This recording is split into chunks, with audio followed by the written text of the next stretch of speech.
Hi friends, ఈరోజు 6th class 10th lesson Trijata స్వప్నం గురించి మాట్లాడుకుందాం. ఇందులోని మీకు ఈజీగా గుర్తుంటుందని అనుకుంటున్నాను. ఎందుకు అంటే త్రిజట స్వప్నం రచయిత్రి ఆత్కూరి మొల్లగారు. ఈమె 16వ శతాబ్దానికి చెందిన ఆమె. జన్మస్థలం కడప జిల్లా గోపవరం. రచన మొల్ల రామాయణం. ప్రక్రియ పద్యం. ఇతివృత్తం సహానుభూతి. ఇందులో కొన్ని విశేషాలు అనేది చూద్దాం. దానికన్నా ముందు మళ్ళీ రిపీట్ చేద్దాం. త్రిజట స్వప్నం రచయిత్రి ఆత్కూరి మొల్ల. 16వ శతాబ్దం కడప జిల్లా గోపవరం. మొల్ల రామాయణం. పద్యం సహానుభూతి. గుర్తుంటుంది కదండి. విశేషాలు ఏంటో అనేది ఇప్పుడు ఈమె రామభక్త కవయిత్రి. మొల్ల రామాయణంలోని గద్య పద్యాల సంఖ్య 871. స్త్రీ విద్యకు దూరంగా ఉన్న రోజుల్లో మొల్ల రామాయణాన్ని చక్కని పదాలతో సరళాలతో రమణీయంగా రాశారు.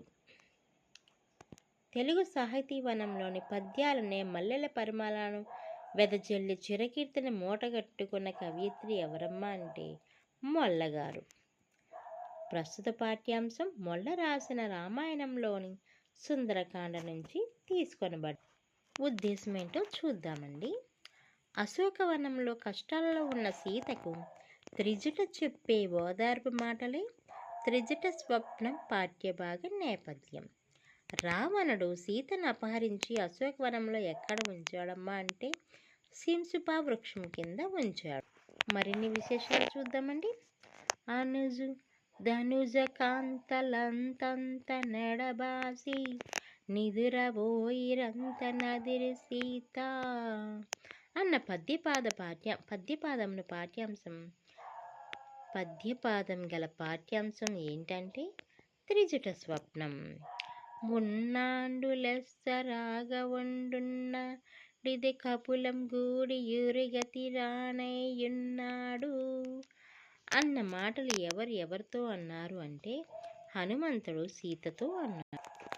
సీతాదేవిని రక్షిస్తున్న మీరు కఠినంగా మాట్లాడవద్దు, ఈ సీతాదేవి వల్లనే మనం రక్షింపబడతాము అని ఎవరితో అన్నారు అంటే త్రిజట రాక్షస స్త్రీలతో అన్నది.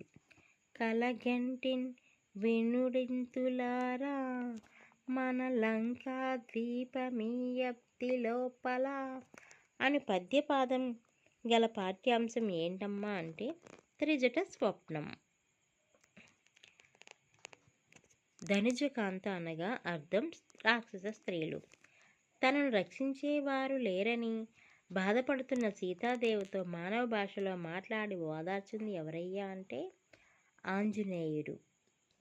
ఇదండి ఈ లెసన్లోని కొంచెం ఇంపార్టెంట్ అయిన బిట్స్. అవిని మిగిలినవి అంటే అర్థాలు అవన్నీ కలిపి ఒక వీడియో చేస్తానండి. అన్ని లెసన్స్ కలిపి వీడియో చేస్తాను నేను. అన్ని లెసన్స్ అర్థాలు, పర్యాయ పదాలు, సంయుక్త వాక్యాలు, సందులు, సమాసాలు అన్నీ కూడా ఒక వీడియో చేస్తాను.